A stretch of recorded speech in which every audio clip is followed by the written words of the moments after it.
Good evening. My name is Dr. David Doman, and welcome to another edition of Housecall. COVID-19 stress at the workplace and at home, right here in Montgomery County. Find out how to cope right now.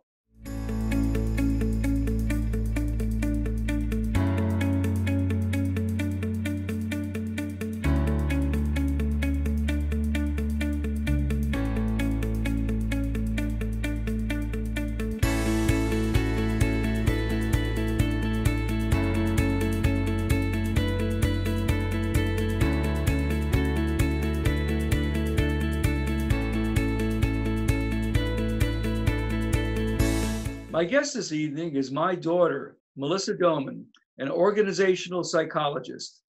Melissa, welcome to Housecall. Hi, thanks for having me. Our pleasure.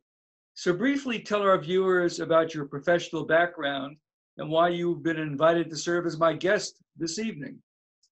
I really appreciate you having me, and now more than ever, I am so happy that we're discussing mental health at work with all of this stress that's going on with COVID-19. So my background is that I'm an organizational psychologist, former mental health therapist, and mental health at work specialist. So the reason that I'm on the show right now is that my specialism literally straddles the fence between my former clinical life and how I bring that education and experience into the workplace. So what I've been focusing on in recent years is normalizing and destigmatizing conversations around mental health, mental illness, and stress in the workplace. And with COVID-19, there has never been a more important time to talk about the mental health of employees. Now, I know, of course, that for the last few years, your husband, Matt, and you have had a very exciting departure. You were living in London. And tell our viewers how your background professionally dovetailed with mental health issues in general in Britain, and then more recently with the onset of COVID-19. So living in London was absolutely incredible, both from a personal perspective and from a professional perspective. And let me tell you, the United Kingdom is at the forefront of the mental health at work change movement. They are working so hard to normalize these discussions in the workplace, and they're slowly doing it socially as well. And so what's really interesting in particular with COVID-19 is that that movement, while it was moving very quickly already, now has gotten this massive catalyst jump where any organizations that weren't talking about it before have gotten that boost that they really needed to talk about it now.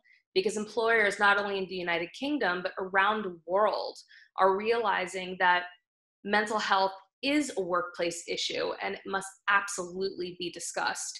And what's so interesting, as I was a foreign national abroad, and being able to see the culture of mental health within the United States, and then juxtaposing that against the culture of mental health in the United Kingdom, there are very interesting similarities and differences there. And so what's very interesting from what I've observed is that in the United Kingdom, they're talking about mental health at work now like it's going out of style. But socially, there's still that little bit of a taboo. Whereas in the United States, I've seen actually quite the inverse relationship, where in many large cities in the United States, people talk about mental health socially, like they're talking about the weather. But in the workplace in the United States, not so much. And the reason for that is, historically speaking, there have been a lot of concerns around the opening of Pandora's box, as it were, or potentially the liability of discussing mental health at work. But now what we're seeing across the entire world is that people are seeing this is an issue that has to be discussed no matter what country you're in. What about the historic perspective in Britain of if you face adverse circumstances, you toughen up and have a stiff upper lip? Has that been dispensed with in Britain? It's on its way. So that very much is the perspective, both internally and externally outside looking in, the stiff upper lip. But a lot of Brits had realized that it is not a sustainable way of doing things.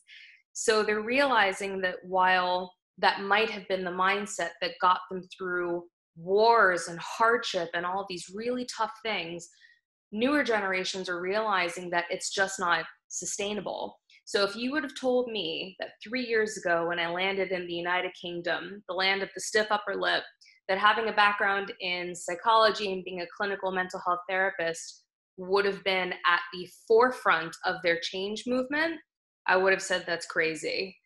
But they are doing such a phenomenal job, and stiff upper lip is becoming a thing of the past. And I believe it was part of the royal family that led the charge. Is that correct? 100%. So a few years ago, probably 4 or 5, if I'm estimating correctly, the royal family basically addressed society and almost gave that social permission to people that it's okay to not be okay and it's okay to talk about that. And the two sons were basically talking about their mental health experiences from losing their mother. And the minute that they gave Prince William and Prince, I'm blocking the other Prince, I'm sorry. Prince Harry and Prince Harry, William. thank you. Yes, Thank you. Prince William and Prince Harry. As soon as they talked about their experiences, it gave this social permission that people were dying for. Just because people were talking about it doesn't mean it wasn't happening. But once they got that message from the top, that's all it took. Let's first talk about what you were doing before COVID-19 hit Britain. Tell us about the many, many presentations you provided for a variety of Fortune 500 companies, and indeed the very esteemed British Health Service. So before COVID-19 hit, the majority of services that I was providing was around keynote speaking, consulting, workshops, and coaching. The main body of work of what I was doing was around normalizing and destigmatizing conversations about mental health, mental illness, and stress. And in addition to building awareness, the largest piece of what I was doing was teaching people the language and the how to discuss those topics, because building awareness is not enough. You have to teach people, like teaching a new kid how to ride a bike, the mechanics and the how to develop that new skill. And so the good news is that that discussion is applicable across industries and to everyone, because we all have mental health, every single person on this planet. And so I did sessions really across industries. So high fashion, law, finance, tech, higher education, retail, and I wish I could explain some of who those companies were, but due to non-disclosure agreements, I cannot. But what I can say is one of the biggest honors of my career is that a few weeks ago, I donated a digital session to the NHS in England, the National Health Service, to a group of 45 doctors and nurses who are on the front lines fighting COVID. And it was an honor, such a massive honor to be able to serve them. And so now I have pivoted a lot of my work to accommodate around COVID, because that's the main ask from these companies. It's all of the work I was doing before, but in the lens of this new virtual world that we're living in, and how to take these nuances of what we're going through and building that into what I'm delivering. So a lot of the services I'm providing are digital keynotes and workshops, webinars, and coaching. Fascinating. Let's go on then to discuss the big topic at hand, COVID-19. And a interesting functional term that's crept into our vocabulary during the past few months has been the word essential, defining people and industries, entire careers as essential or non-essential in order to have coordinated quarantining globally. Mm-hmm. So my question to you is, what has been the reaction of business owners, of industries, and indeed of individuals when they are told to stay home because they are defined as non-essential. How do people react to that? So it's a really complex thing because in a very stressful, unique situation like this, there's an automatic, almost like prioritization system. These are the positions that matter, these are the professions that matter, and these are the ones that we don't need to worry about. But the thing is that even though this outside system has deemed essential or non-essential, they're not really taking into account how it's making people feel in terms of their sense of self, their self-worth, of, well, wait a minute, my career is important to me. I feel I'm making an impact and I'm putting food on the table. How come you get to tell me that I'm not essential? And it can really give a knock in someone's confidence in terms of being told you're not essential enough to have you keep working. And so for some people who have either been furloughed or laid off because they've been told their position is not essential, it makes them feel like they don't have value, and that can be really destructive. And so unfortunately, there's so many different factors to manage with this, but the conversations that may not be happening as frequently as we would like is telling people that even though their position is deemed non-essential in this moment, it doesn't devalue them as a professional. It doesn't devalue their work. But with this crisis going on, that's not really occurring to a lot of people to tell to their staff. So it can be really damaging. And I think one of the ironies that you and I have discussed previously is that people that historically were viewed as heroes, professional athletes, maybe people that appear in movies, they are now viewed as non-essential. Mm-hmm. And in many respects, our true heroes are doctors, nurses, first responders, teachers, firemen, policemen, etc. Clearly, in many cases, what historically has been valued, i.e. economically, is upside down in Western society. Yeah, it's really been flipped on its head.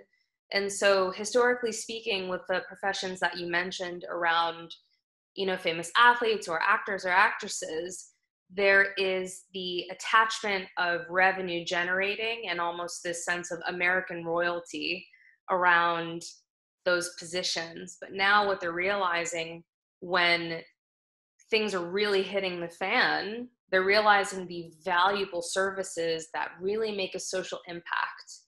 And if you think about the whole concept of being a hero, it's someone that inspires you. It's someone that does something that really makes a difference. And all of the healthcare professionals and frontline workers and firemen and police officers, those are the people doing that right now. That doesn't mean that athletes don't matter or movie stars don't matter, but people are realizing when we're up against it, those specialized trained positions are what keep us moving forward as a society. Great way to close our first segment. We're going to pause briefly for a public service announcement. More with my daughter, Melissa Doman, an organizational psychologist, and COVID-19 coping. We'll be right back.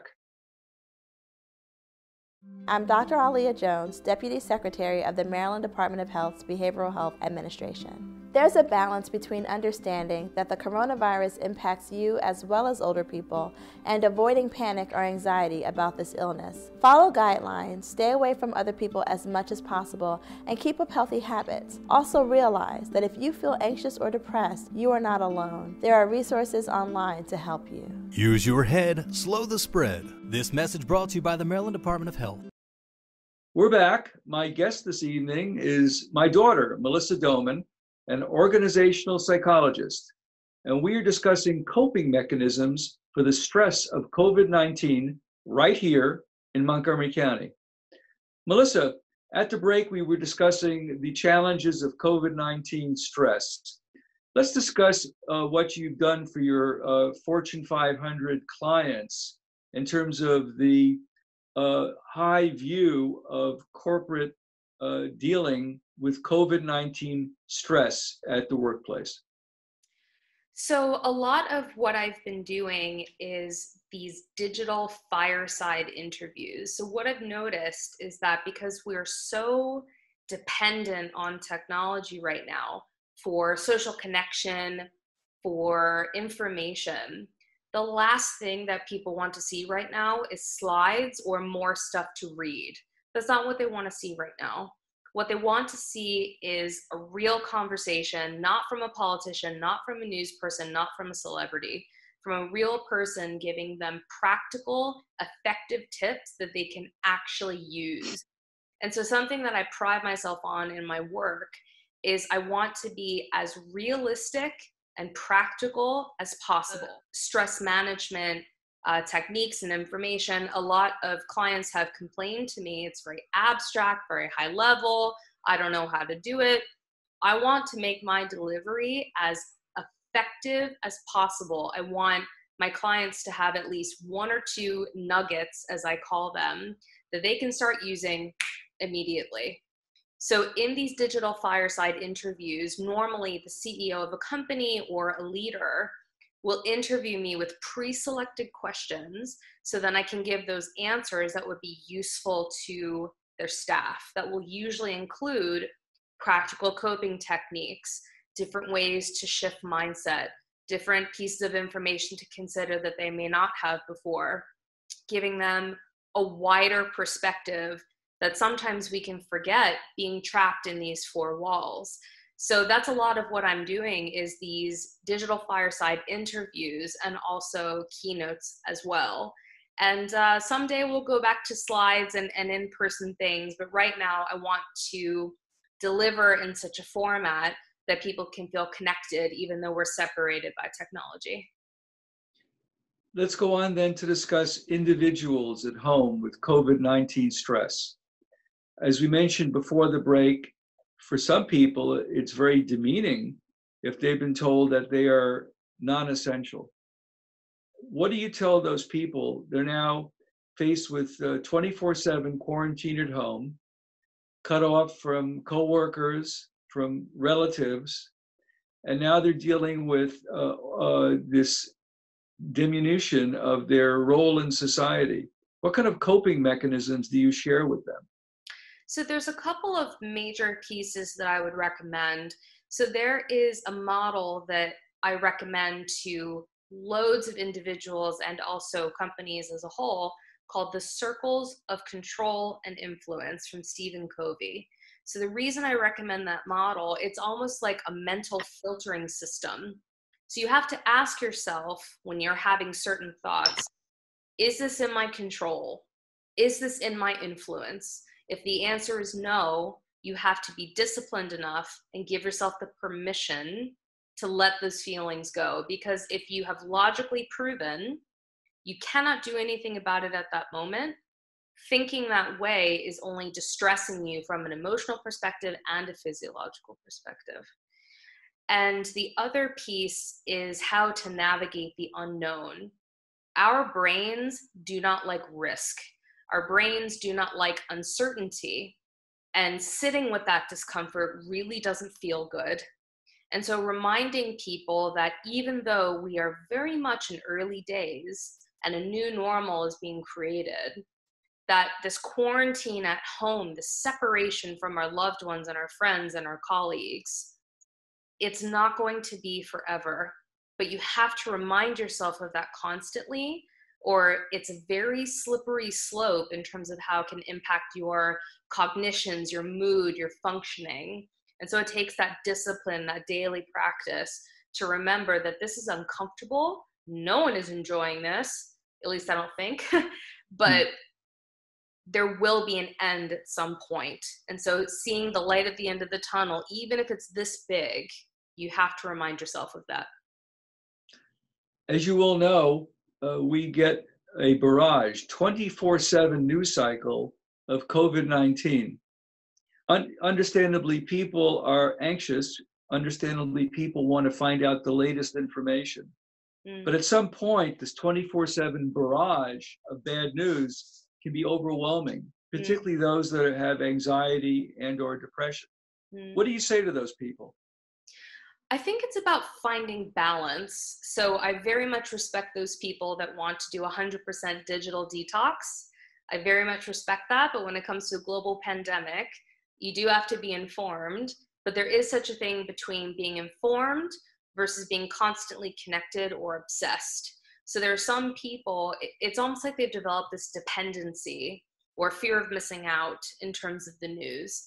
So you have to think it from a physiological perspective. So if you are viewing things on TV that are very upsetting and you're doing so constantly, you are effectively pumping cortisol and adrenaline through your body, because even though there's no physical threat in your environment, by viewing these upsetting things on the news, your body and brain cannot tell the difference. So as far as your amygdala is concerned, and the amygdala is what can trigger the fight or flight response to give the energy to flee if you are in the presence of a threat, your body doesn't know the difference between seeing Donald Trump on the TV versus an actual saber-toothed tiger that's there to eat you.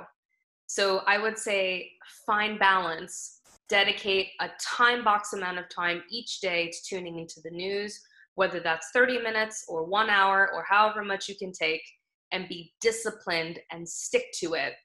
Just because you're tuning into the news 24/7 will not change the outcome. So that's what I would recommend. Very good. My sense is that during the early weeks and month or two of the pandemic, understandably, everyone was focused on the pandemic itself, the science. How is this presenting? How to diagnose it? How to treat it? What options are they looking at from a research standpoint? But now that we have had folks quarantined 6 weeks and longer, I think more and more the emotional toll is going to become paramount. Have you had that same experience in Britain? And now that you're back home in the USA, do you find that the calls for your services are growing by leaps and bounds? Yes, I am very, very busy, and it's for a very sad, unfortunate reason, but busy nonetheless. So this quarantine, if you think about the concept of us as humans, we are naturally nomadic social creatures. We are not meant to be boxed up like this. And when we are, it is natural that we push against that because we don't like to feel constrained. And so if you think about the emotional impact of this, let's say you have a pre-existing mental health condition. So let's say you have an anxiety disorder or substance abuse or eating disorder, whatever it is. When you are put under consistent distress, and make no mistake, that's what this is. When you're put under consistent distress, it can be very triggering for people, meaning it can make your symptoms come up to the surface much more easily. So for some people who have a pre-existing condition, it might make it more distressing or more intense to deal with.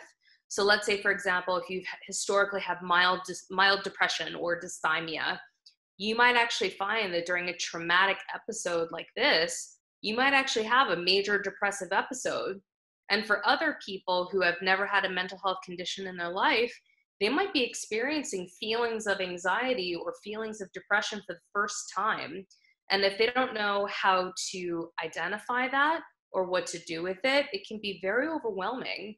So historically speaking, the behavioral health system in the UK, it's been developing, but it hasn't been able to meet the demand.